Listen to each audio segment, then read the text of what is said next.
Lost my home in the Painted Cave fire disaster in Santa Barbara in 1990. And it took me, and before that, I was in the industry. I was doing a lot of work as an editor, mainly doing commercial work, doing music videos, doing rap music videos.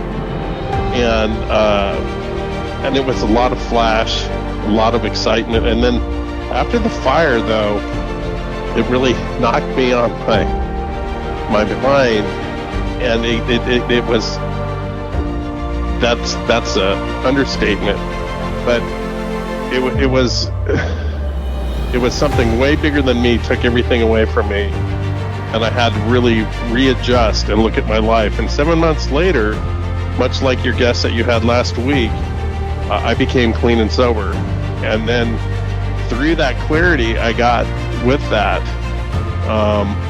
I realized that my work meant more than just the glitz, meant more than I'd found my message that I talked about when I was 7 years old. That message, I had found that. I'm like, I have a craft that I can use to express myself, but not only express myself, but express other people's feelings in a positive way. And that's when I did my first personal film called Faces in the Fire, about a group of survivors of that fire disaster and our recovery a year after.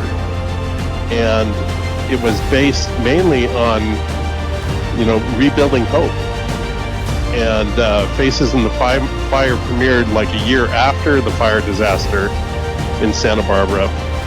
And I discovered a lot of people, by seeing themselves on the screen, that were in the film, and other people that weren't involved but connected to the film, that it was a very powerful medium, and the story had hope, and not just about the fire, but of the healing afterwards, really resonated with the audience. And a lot of people, it really instigated a lot of healing. And so that was kind of my eye-opener when I realized I had just not a kind of a career or whatever. It became my calling.